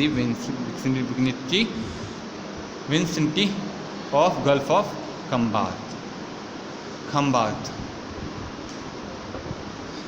Assam and Gujarat have several offshore oil fields. Assam और गुजरात में भी ये ऑफशोर ऑयल फील्ड्स पाए जाते हैं। डिगबोई इन असम, असम के डिगबोई में is the first ever oil well dug in India. India के जो डिगबोई है जो कि असम में पाया जाता है, सबसे पहला एक कुआं खोदा गया था किसका, इस ऑयल को ऑब्टेन करने के लिए। Other important oil fields of Assam are, कौन कौन से असम के अलग important, that is Naharkatiya, Rudrasagar and the Moran of names of few. इनमें से कुछ ये नेम्स हैं। Some important oil fields of Gujarat, कुछ गुजरात के इम्पॉर्टेंट ऑयल फील्ड्स इंक्लूड करते हैं जो कि हैं अंकलेश्वर जो कि सबसे लार्जेस्ट है, कलोल, कोसंबा एंड दी मेहसाना। ठीक है। अब है natural gas. Natural gas is also non renewable fossil fuels. ये भी एक नॉन रिन्यूएबल फॉसिल फ्यूल्स है। अनलाइक कोल एंड पेट्रोलियम, ये फॉसिल फ्यूल्स है लेकिन किससे डिफरेंट है, कोल एंड पेट्रोलियम से। Natural gas is one of the cleanest, ये क्लीनेस्ट फॉसिल फ्यूल है, क्लीनेस्ट सोर्स है एनर्जी का, सेफेस्ट है and most useful forms of energy in day to day life. और हमारे जीवन की दिनचर्या डेली यूज़ के लिए ये बहुत यूज़फुल फॉर्म्स ऑफ एनर्जी है।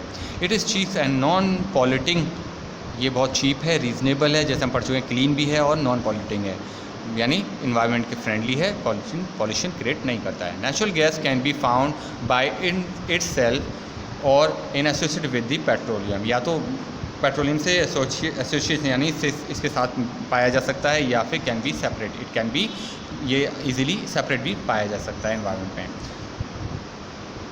इन इंडिया की बात करें तो most major oil fields are also source of natural gas deposit. Yes, India जैसे कि और सोर्सेस का भी एक हब है, ऐसे ही इस नेचुरल गैस का भी इंडिया एक लार्जेस्ट सोर्स ऑफ डिपॉजिट माना जाता है। Natural gas can be used in the form of the compressed natural gas, जिसे हम CNG कहते हैं, नेचुरल गैस यूज़ की जाती है। और लिक्विफाइड पेट्रोलियम गैस LPG, यानी दो तरह की इस नेचुरल गैस को यूज़ किया जाता है, CNG और LPG। The use of natural gas is becoming more and more popular as it can be use in the commercial and industrial sector for heating. Yes, क्योंकि इसका यूटिलाइज बहुत किया जाता है। जैसे अगर हम CNG की बात करें, LPG की बात करें, भले वो इंडस्ट्रियलाइजेशन हो या फिर कमर्शलाइजेशन हो, ठीक है, वह अलग अलग तरीके से अलग अलग पर्पस में हीट, लाइटिंग, अलग अलग पर्पस, इस तरह के पर्पस से यूज़ किया जा सकता है। It is also use in electrical power generation. ये सोर्स, ये नेचुरल गैस और किस चीज़ के लिए और यूज़ की जा सकती है, generation the electric power and residential appliances, यानी घरेलू में घर में यूज़ होने वाले अप्लाइंसेस को जनरेट करने में, उनको एनर्जी प्रोवाइड कराने के लिए भी ये यूज़ किया जा सकता है। Now hydro electrical power project. अब हम कुछ इनसे रिलेटेड प्रोजेक्ट के बारे में बात करेंगे। हाइड्रो मतलब पानी, इलेक्ट्रिक मतलब इलेक्ट्रिसिटी क्रिएट करने वाले जो पावर प्लांट्स हैं, प्रोजेक्ट्स हैं, वो क्या, कौन से हैं, कहाँ पे हैं। Hydro electric power is one of the largest forms of renewables energy. Yes, ये क्या हैं सोर्सेज, कौन से सोर्सेज हैं, largest forms of renewable sources के ये पावर प्रोजेक्ट्स हेल्प करते हैं। Multipurpose reverse valley projects in India. Multipurpose मतलब वो रिवर या द वाटर बॉडी जिसका पानी बहुत सारी चीज़ों में अलग अलग यूटिलाइज किया जा सकता है, जैसे कि in terms of irrigation, in terms of generating electricity etcetera, with basic aim to meeting the critical requirement like, जैसे कि मैंने बताया, irrigation, agriculture, electricity for industries and the flood control. ठीक है, तो ये जो पानी है हाइड्रो इलेक्ट्रिक पावर प्रोजेक्ट्स में, जो कि एक तरह से रिन्यूएबल एनर्जी सोर्सेज भी है, वो वहाँ का पानी कैसे यूज़ किया जा रहा है, मल्टीपर्पज़ रिवर्स पर डिपेंड है। वहाँ के पानी को क्या करता है, नॉट ओनली एग्रीकल्चर के लिए हेल्प करता है, इलेक्ट्रिसिटी जनरेशन की हेल्प करता है, बल्कि फ्लड कंट्रोल करने में भी हेल्प करता है। विद टाइम के अगर समय के साथ साथ हम बात करें, it provide to be a vital, यानी important for the development of the region, उस एरिया का समय के साथ साथ डेवलपमेंट में भी हेल्प करता है। A multipurpose river valley project consist of a dam, कि किस तरह की क्या क्या चीज़ें होती हैं इस मल्टीपर्पज़ रिवर प्रोजेक्ट में, कंसिस्ट मतलब शामिल होना, यानी include dam, reservoirs, barrage. Dam तो आप समझते हैं बांध, रिजर्वर्स जलाशय, यानी द वे मॉडर्न या artificial way to storage the water. ठीक है, barrage where we can store, control और scaling the water level, and the canals artificial, again artificial means या small rivers of that connected with the big rivers. in terms of the availability of the water, right? So multi-purpose reverse valley project serve the following needs. तो बहुत सारी चीज़ों को बारे में use किया जा सकता है मल्टीपर्पज़ रिवर्स वैली प्रोजेक्ट्स को। पहला इलेक्ट्रिक पावर जनरेशन। सबसे पहले इलेक्ट्रिक पावर जनरेशन के काम में यूज़ होता है। कैसे? Water is an renewable sources, जानते हैं water renewable sources of energy का।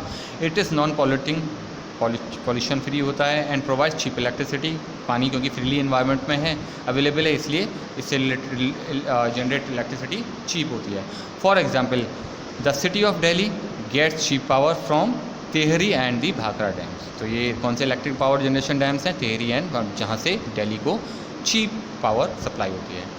दूसरा flood control and soil conservation. Dams and barrage are built to regulate the flow of the river which has the prevent flood. Yes, ये dam का क्या करता है? पानी को नॉट ओनली स्टोर करता है बल्कि रेगुलेट करता है, कंट्रोल करता है, जिससे कि आसपास के इस एरिया में इसके आसपास के एरिया में फ्लड को की कंडीशंस को प्रिवेंट किया जा सके, रोका जा सके। This also help in the soil conservation, जो कि अगेन क्या इन टर्न्स क्या करता है? सोइल को कंजर्व करने में हेल्प करता है। चौथी अगला use irrigation. Irrigation canal from the barrage benefits farming. Yes exactly, इससे निकला हुआ जो पानी है इरीगेशन में यूज़ होता है, यानी खेती के लिए यूज़ होता है, जो कि किसको सपोर्ट करता है? फार्मिंग एक्टिविटीज़ को, यानी एग्रीकल्चर एक्टिविटीज़। नेविगेशन। नेविगेशन को समझते हैं पहले, इस पॉइंट्स के एडवांटेज को जानने से पहले। Navigation the way transport the water way to transport something और गुड्स और people to one place to another it's called navigation. Clear? अगर हम इन लोकल लैंग्वेज में बात करें तो नेविगेशन क्या है? किसी भी चीज़ को पानी के रास्ते या आदमी इंसान को, ह्यूमंस को एक जगह से दूसरी जगह को भेजना, दैट इज़ अ नेविगेशन। तो water storage and supply are maintain by dams. Dams के थ्रू ये स्टोर किया जाता है, सप्लाई को मेंटेन किया जाता है पानी की। And reservoirs through out the year, पूरी साल के साल, थ्रू आउट द ईयर मतलब साल पूरे 365 डेज रिजर्वर में स्टोर किया जाता है और सप्लाई को मेंटेन किया जाता है। This help in navigation purpose as well. और ये क्या करता है? ये ऑल्सो हेल्प करता है नेविगेशन पर्पस के लिए। ठीक है, अब है पेस्की कल्चर क्या? मछली पालन। सिर्फ हिंदी में मतलब एक नॉर्मल कॉमन वर्ड्स में मछली पालन। तो water store in the reservoir, in इस रिजर्वर में जो पानी को स्टोर किया जाता है, कैन बी यूटिलाइज, किस चीज़ के लिए यूटिलाइज किया जा सकता है? फिशरीज को, यानी मछलियों को पालने के लिए। This can develop as an important economy activity, जो कि एक आर्थिक, अगर हम देखा जाए इकोनॉमी एक्टिविटी, यानी the activity that support your earning, the support earning of and someone, that is economy activity. ठीक है, तो वो किसी भी इंसान की, किसी भी बंदे की जो कि दैट इज़ फिजिकल्चर एक्टिविटी में इन्वॉल्व है, वो उसकी इकॉनमी को सपोर्ट करता है। That is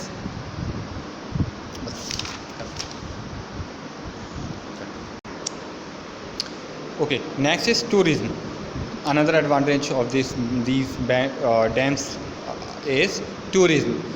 Beautiful parks and gardens can be made around the dams, encouraging tourism. Yes, बहुत सी जगह पे आप देख गए होंगे जो एक टूरिस्ट प्लेस भी बना हुआ है, एक आकर्षण का सेंटर ऑफ अट्रैक्शन बना है, जिसे देखने के लिए दूर दूर से, मतलब अलग अलग जगह से लोग एज ए फॉरनर, मतलब foreigner and regional localize people are gather to having the view, नज़ारा देखने के लिए, घूमने के लिए, एक तरीके से विजिटिंग प्लेस बन जाता है।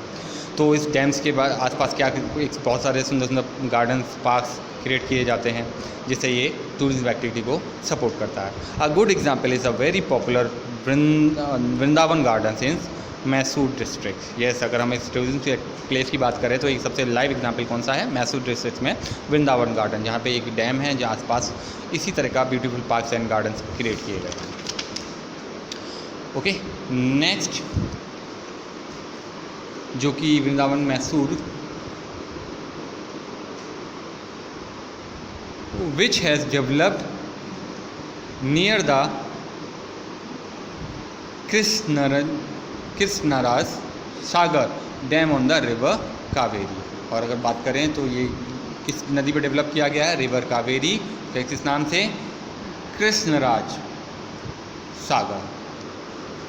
नेक्स्ट, अब इसी तरह इस टेबल को एक बार इनलिस्ट करते हैं। देखिए, एक टेबल में इनलिस्ट किया गए हैं कुछ पॉइंट, जिसमें पहला है hydro electric power project in India. कौन कौन से इंडिया में हाइड्रो इलेक्ट्रिक पावर प्रोजेक्ट्स हैं, किस नदी पे हैं और किस स्टेट के अंदर आते हैं। तो इसमें से लेट्स कुछ कवर करते हैं।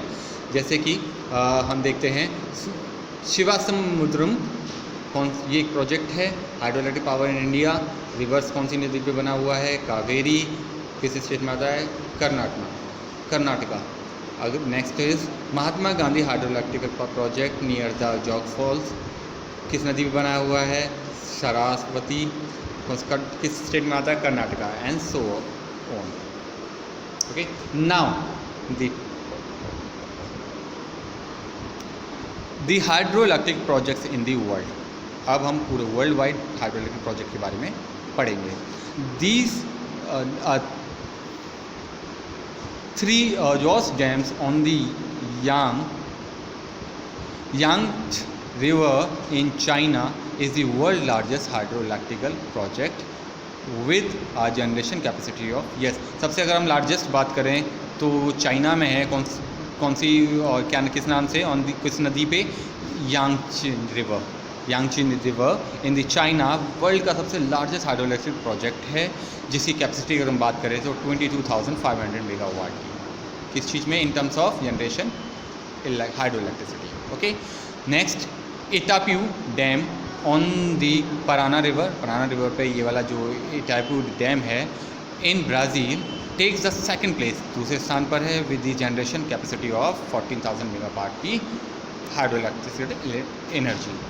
प्रोमिनेंट यानी important, essential among of the world's hydro electric power producers कौन से हैं? Are Norway, Switzerland, UK, Germany, Russia, Canada, USA, Japan and Latin America.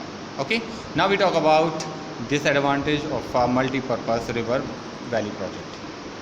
तो मल्टीपर्पज़ रिवर वैली प्रोजेक्ट में कॉज बनते हैं, क्रिएट कर सकते हैं सम प्रॉब्लम, जिस तरह की कौन सी? विच शुड बी मिटिगेट, जो कि रिड्यूस कर होनी चाहिए before the कॉमेंसमेंट of the project. किसी भी प्रोजेक्ट को बनाने से पहले कुछ एक मेजरमेंट्स हैं, कुछ एक द प्रिकॉशंस हैं जो कि जितनी कम होंगी उतना अच्छा इस तरीके के जो मल्टीपर्पज़ रिवर वैली प्रोजेक्ट्स हैं उनमें हेल्प करता है। तो एक डिसएडवांटेज जो कि कैसे हैं देखते हैं। The project displaces people. इस तरह के जो जिन एरियो में ये मल्टीपर्पज़ रिवर वैली प्रोजेक्ट्स लगे होते हैं वो क्या करता है? डिस्प्लेस मतलब लोगों को अपना घर, अपना जो दी नेटिव प्लेस है, अपना बर्थ प्लेस है, उसको छोड़ने के लिए मजबूर करता है। क्योंकि ये जो बड़े बड़े रिवर प्रोजेक्ट्स हैं जिसमें क्या एक बड़ी क्वांटिटी में पानी का स्टोरेज होता है, पानी का अवेलेबिलिटी होती है हर वक्त, तो जो कि किसी भी एक तरह के डिजास्टर को क्रिएट करता है। डिजास्टर मतलब कहो तो कभी पानी का लेवल बहुत ज़्यादा बढ़ जाए, जो कि आगे अगर इन टर्म्स ऑफ एनी इमरजेंसी वो पानी लोकेट करना पड़े या रिलीज़ करना पड़े, तो जैसे ही पानी को छोड़ेंगे तो आसपास अगर एरिया में बंदे रह रहे हैं, लोग रह रहे हैं, तो दैट स्टार्ट गेटिंग अफेक्टेड। तो इसलिए ये सबसे बड़ा एडवांटेज है। डिसएडवांटेज है कि ऐसे एरिया जहाँ पे ये रिवर प्रोजेक्ट्स लगे होते हैं, बने होते हैं, वहाँ पे आसपास के लोग डिस्प्लेस हो जाते हैं। Over the large area and often cause large scale flooding in the land. Yes, this creates the conditions of the flooding in the large area, large scale flooding. Yes. Second, it leads to deforestation. Deforestation, cutting down one tree or the land or the area which having no forestation for plantation, forestation or less plantations. Right? As a large area need to be clear to be in development of the project. क्यों कारण है इसका? क्योंकि ये जो projects होते हैं इनको बहुत लार्ज एरिया चाहिए होते हैं, और लार्ज एरिया की वजह से क्या होता है कि वो जो पेड़ पौधे हैं, फॉरेस्टेड एरिया, प्लांटेशन एरिया है, वेजिटेशन है, उसको हमें क्लियर करना पड़ता है। तो ये भी एक तरह का डिसएडवांटेज है। Construction activities often lead to soil erosion. Yes, इसको बनाने के लिए जो क्या कहते हैं जो एक्टिविटीज़ हैं, कंस्ट्रक्शन एक्टिविटीज़ हैं, उससे जो वेस्टेज है उसमें इतनी वो जो वेस्टेज है, या हम ये कह सकते हैं उस एक्टिविटी के थ्रू जो एक तरह से इफेक्टिव कॉज है, सबसे बड़ा इफेक्टिव वो है सॉइल। जो सॉइल भी रोज, और नॉट ओनली सॉइल रोज बल्कि it's get affected also. The soil start losing its productivity. Next is it may lead to the wide spread siltation एक तरह की वेस्टेज होती है, जो अभी हम कंस्ट्रक्शन एक्टिविटी की बात कर रहे थे। ये पानी में मतलब काफ़ी टाइम से रुके हुए पानी पे एक तरह से सिल्ट हिंदी में कहते हैं इसे गाद, एक तरह की ये वेस्टेज होती है, start you know the store that silt. तो ये भी एक प्रॉब्लम है कि ये जो बड़े बड़े प्रोजेक्ट है जिसमें पानी का स्टोरेज होता है काफ़ी लंबी क्वांटिटी में, तो ये क्या स्टार्ट करते हैं, स्टार्ट वाटर स्प्रेडिंग यानी फैलना, बढ़ना, सिल्टेशन इन द रिवर, नदियों में, दैट मे रिजल्ट, जिसकी वजह से क्या होता है, in the clogging of the dams, जो डैम्स को क्लॉग मतलब जाम कर देते हैं। ठीक है, अभी आप देखिए हमारे घर की जो ड्रेन्स हैं, नॉर्मल नालियाँ वगैरह हैं, अगर हम उन नालियों को ऑब्स्ट्रक्ट करें या फिर मान लीजिए एक बीच में ईंट रख दें उस नाली के बराबर के, तो क्या होगा, जो पानी है दैट स्टार्ट क्लॉगिंग, जाम हो जाएगा। ठीक है, इसी तरह ये भी एक तरह का डिसएडवांटेज है। Damodar of natural water bodies disturbs the aquatic ecosystem. Aquatic का मतलब होता है जलीय, इकोसिस्टम मतलब जीवन, यानी पानी से रिलेटेड जो जलीय जीवन है वो डैमिंग, ये जो डैम्स हैं वो और नेचुरल बॉडीज़, वाटर बॉडीज़ के, ये डिस्टर्ब करते हैं, ये अफेक्टेड करते हैं। ठीक है, next is dam breakage can lead the devastating floods and cause damage to life and property. Yes, अगर मान लीजिए कोई किसी एरिया में डैम बना हुआ है और मान लीजिए वहाँ की पीपल डिस्प्लेस होने से, मतलब वहाँ रह रहे हैं, तो देखिए सबसे बड़ा एडवांटेज एक लाइव एग्जांपल है कैसे, अगर मान लीजिए इन केस किसी कंडीशन में डैम ब्रेक होता है तो उसमें डैम में आपको पता है एक लार्ज क्वांटिटी का पानी स्टोर होता है, तो पानी एकदम से गिरेगा, निकलेगा तो क्या वो start spreading in the area, open area, तो जहाँ जहाँ जिसके रास्ते में जो आएगा उसको बर्बाद करता चला जाएगा, क्योंकि इनका जो फ्लो होता है, the speed of the flow of this water is huge. ठीक है, तो not only the life but also property, also it destroy. Now we talk about the conservation of the energy and power resources. Conservation मतलब बचाना, save, energy को किस तरह से बचाया जाता है और उस एनर्जी और पावर सोर्सेज को किस तरह से कंजर्व किया जा सकता है। एनर्जी से इंडिस्पेंसेबल यानी important for the development of the nation. Yes, कोई भी ये जो अगर हम बात करें एनर्जी के नेशन के डेवलपमेंट के लिए, तो एनर्जी इसमें बहुत इंपॉर्टेंट रोल क्रिएट करता है। There is a growing demand for energy in all fact sector, क्योंकि हम जानते हैं कि आजकल कोई भी सेक्टर हो उसमें एनर्जी ऐसे पावर सोर्सेज हर सेक्टर में उसकी डिमांड है, जैसे भले वो एग्रीकल्चर हो, इंडस्ट्री हो, ट्रांसपोर्ट हो, कम्युनिकेशन हो, बिजनेस हो, या फिर रूरल मतलब गांव एंड अर्बन हाउसिंग, या शहरों के घर हो। अलग अलग तरीके से इस source of power, source of energy को यूज़ किया जा सकता है, इसीलिए इसकी डिमांड बहुत ज़्यादा हाई है। As fossil fuel minerals are getting oxidated, हमें पता है फॉसिल फ्यूल मिनरल्स जैसे पेट्रोल, केरोसिन, कोल, डीजल, ये सब क्या हैं, फॉसिल फ्यूल मिनरल्स हैं जो कि गेटिंग ऑक्सीडेटेड, एक बार यूज़ होने के बाद स्टॉपिंग, ख़त्म होने लग जाते हैं। There is the urgent need to save energy for its sustainability, यानी इसी वजह से, इसके कॉन्स्टेंट्स होने की वजह से इसकी बहुत बड़ी ज़रूरत क्रिएट होती है कि इसको किस तरह से बचाया जा सके या फिर किस तरह से इसको बढ़ाया जा सके। दस इस प्रकार careful planning is the need of the hour. Need of hour का मतलब होता है ऐसे समय में हमें क्या चाहिए होता है, केयरफुल प्लानिंग, समझ से प्लानिंग करना। Dependence on non renewable energy sources needs to be reduce, ये सबसे बड़ा तरीका है। देखिए किसी भी चीज़ को अगर हम इलेक्ट्रिसिटी बात करें तो एक टर्म्स है जो हमने लास्ट क्लास में भी पढ़ा होगा कि energy save is the energy produce, यानी अगर हम बिजली को बचा सकते हैं तो वही एक सबसे अच्छा मीडियम है हमारी एनर्जी को या इलेक्ट्रिसिटी को जनरेट करने का। सेम वे अगर जब हमें पता है कि हमारे फॉसिल फ्यूल मिनरल्स बहुत कम मात्रा में लिमिटेड हैं और एक बार यूज़ होने बाद नहीं दोबारा क्रिएट हो सकते, तो इनका एक तो वाइसली यूज़ करें, यानी कम से कम यूज़ किया जाना चाहिए, या फिर हम ज़्यादातर डिपेंड नॉन रिन्यूएबल सोर्सेज, यानी वो सोर्सेज पर रहें जो दोबारा से भी आराम से रिक्रिएट किया जा सके। वी इंडिविजुअली यानी हमें हर एक को can contribute in conserving energy, हमें हर एक को क्या करना चाहिए, कंजर्व एनर्जी को कंजर्व करना चाहिए by the ways given in the following veg. कुछ तरीके हैं उनको हमें फॉलो करते हुए हम इसको कंजर्व कर सकते हैं। Okay, that is use a carpool. चलो पहले कारपूल क्या होता है।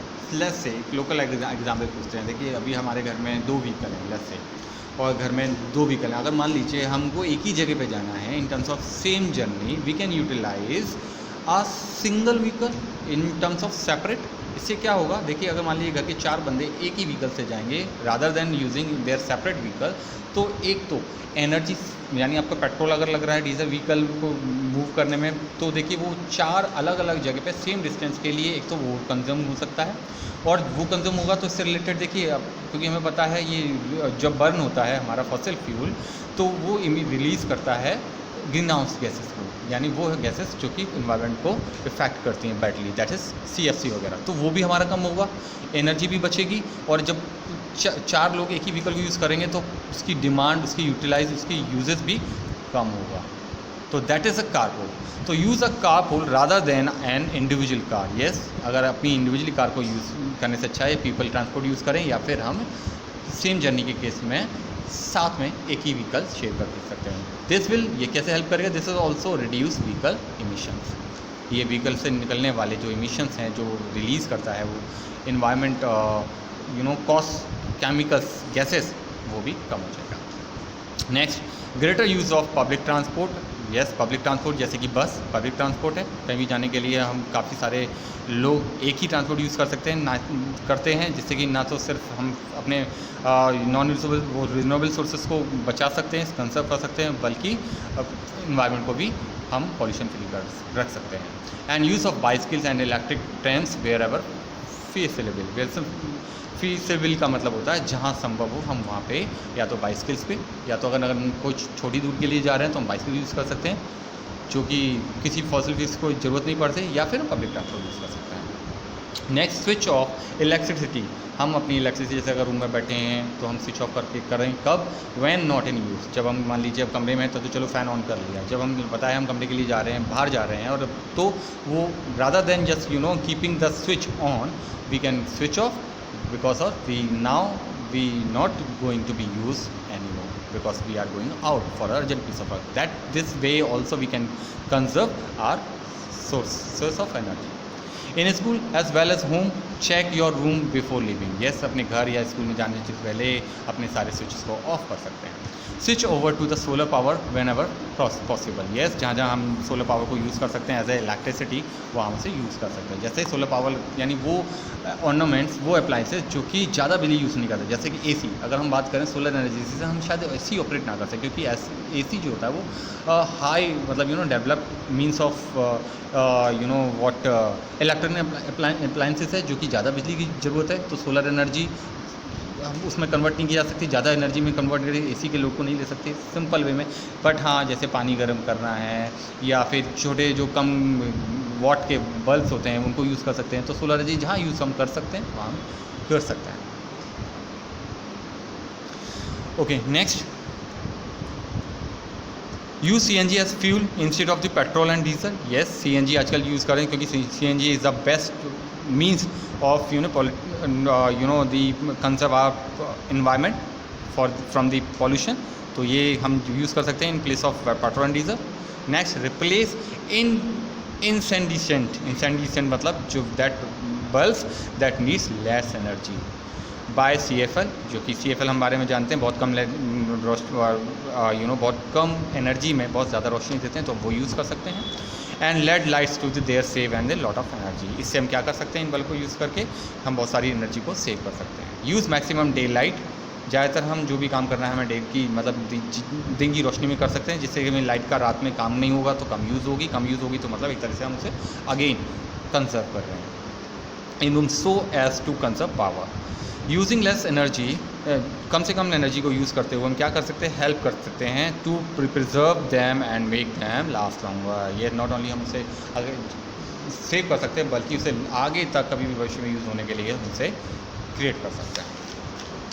So that's how all the chapters, what all we learn from this chapter. That first, in short recapitulation, what are the sources? Sources in terms of the sources are two types of renewable and non-renewable. Renewable sources are the sources that can be replenished again, that can be remixed again after its use, called renewable sources, जैसे solar energy, etc. Non-renewable, the sources that can not be reused, remake, or create excuse me, after it's used, like coal, petrol etcetera. Okay, कहाँ पे create करते हैं हमने इस chapter में cover किया। Hope you understand and feel free to raising your query related to the the chapter what we try to make you guys understand, and you know that we have provided the contact number as well, so better you just in case of any query related to chapter later on, you just drop me text or raising a query. We'll surely help you out by making calls to in regards to resolving your queries. So hope you enjoy it, learn it. Have a good day.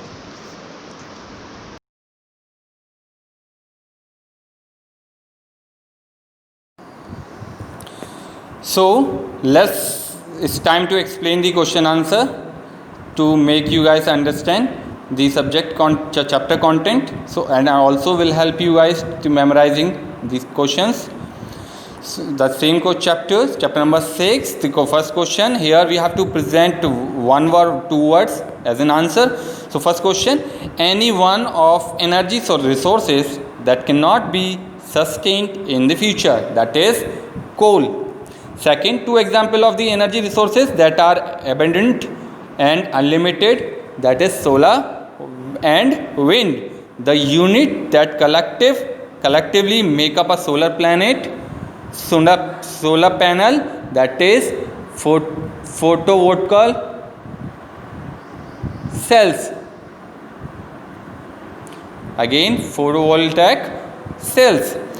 Next question, the type of the coal that has the highest carbon content, that is anthracite, which is also known as best quality domestic fuel. Next question, the oldest coalfield of India, Raniganj. To oil producing country of the Middle East, that is Kuwait, Saudi Arabia. The oldest oil field in India and state where it is located, so that is Digboi, located in Assam. One alternative clean fuel for transport, that is compressed natural gas, also known as CNG. So if we talk about the matching, so first A goes to the thermal electricity, B basins goes to the shore oil field, C Iraq, Middle East. Ankleshwar goes to the Gujarat. Raniganj, largest coal field. F bituminous, that goes to use for producing coke. Karnataka, that is for Jog Falls. Punjab goes to Satluj. Odisha, that is Hirakund. River Krishna, that is Nagarjun Sagar Dam. Now give reason. Here we have to, for each statement we have to represent a relevant reason. So snow-fed, first question A is snow-fed rivers are better harnessed for hydroelectric power generation because they are perennial and have water throughout the year. Next question, the initial cost of hydroelectric power generation is very high. Why? Because it is set up at a large scale and requires expensive resources. Third, desert and island are ideal for solar and wind power generation. Here we have to explain this with the relevant and suitable reason. In desert, the answer is in desert the sunlight is direct and daylight hours are longer, and thus the solar energy is optimum. In island, regular winds are helpful in generating electricity. Next, petroleum is sent to the refineries from the oil field. The answer is petroleum is also known as crude oil. It has to be drilled out the sedimentary rocks beds, so it is sent through pipelines to refineries where its impurity are removed before use. Next, natural gas in the form of CNG is often preferred over diesel as a vehicular fuel. So answer is because it is cheaper and non-polluting. Next, fossil fuel minerals are less popular nowadays in spite of being energy efficient. Because why? During the industrial revolution, petroleum served as a fuel for transportation and industries. Coal and petroleum as source of energy played a major role in a localization of industries. In this way, the industrial revolution brought about a change in the pattern of the energy consumption over a globe. So now next question, following question in detail. How did the industrial revolution bring about the change in pattern of energy consumption over a globe?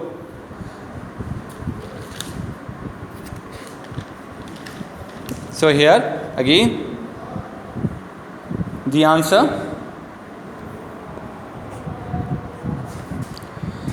During the industrial revolution, petroleum served as a fuel for transportation and industrial. Coal and petroleum as resources of energy played a major role in the localization of industries. In this way, the industrial revolution brought about a change in the pattern of energy consumption over a globe.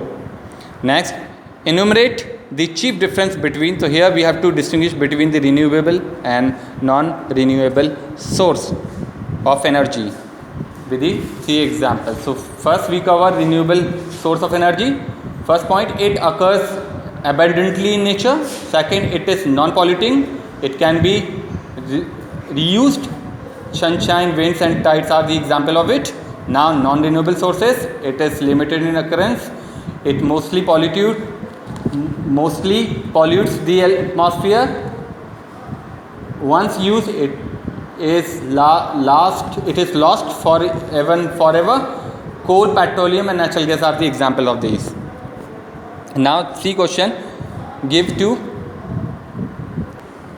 why there is an urgent need of rely more on renewable energy sources.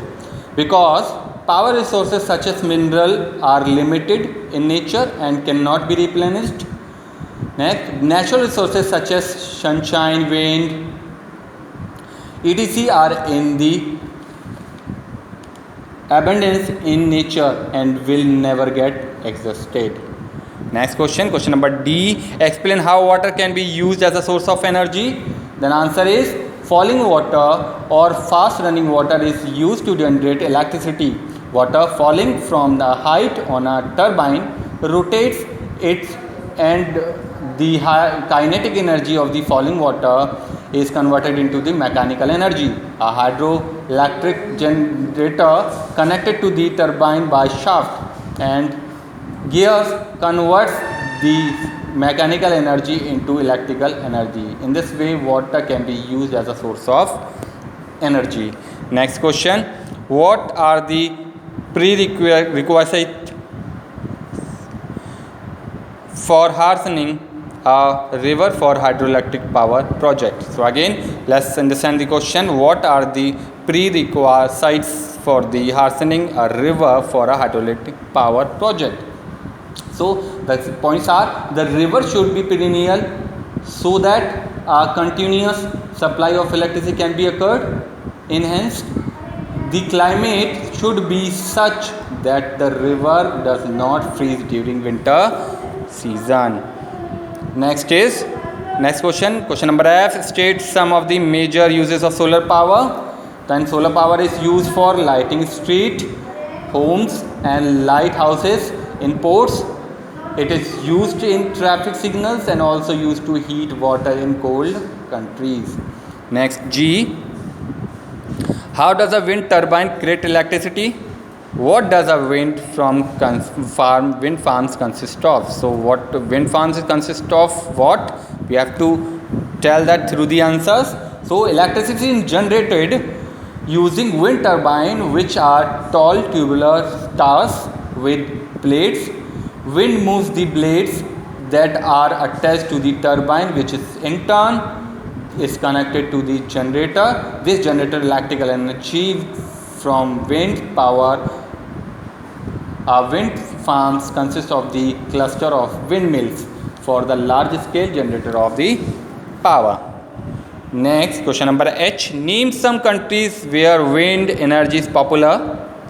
Where in India is wind energy utilized the most? So we have to be present the place of in India where this sort of energy is most utilized. So answer is the leading producer of wind energy are China, USA, Brazil. And if you talk about in India, so wind energy is utilized mostly in the coastal areas such as Tamil Nadu, Andhra Pradesh and Gujarat.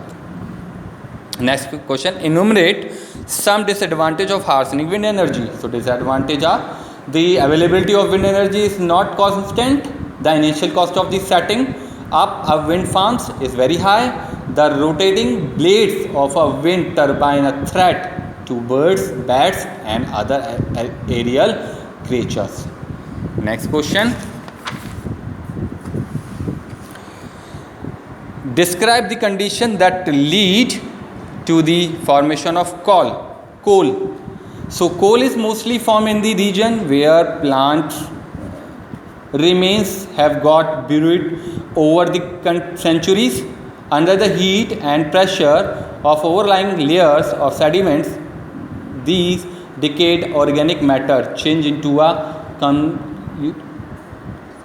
combustible sedimentary rock. Next question. Question number K. Classify coal according to its carbon content. State one characteristics feature of each.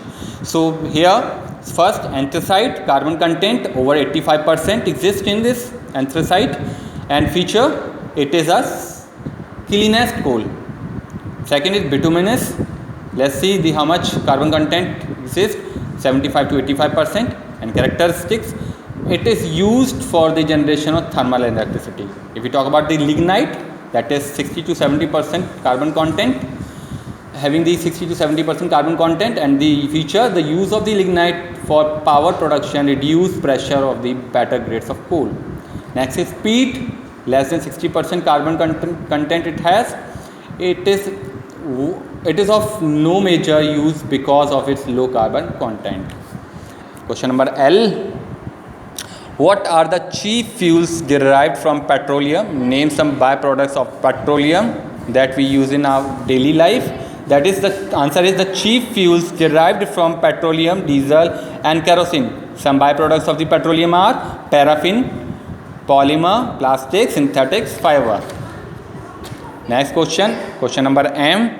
Name 2 offshore and 2 onshore oil fields in India. Which is the oldest oil fields of our country? So the 2 offshore oil fields in India are Mumbai High and Elizabeth. The 2 of onshore oil fields are Digboi in Assam and Ankleshwar in Gujarat. Digboi in Assam is the oldest oil field in India. Next question. Name the 2 forms in which natural gas is most commonly used.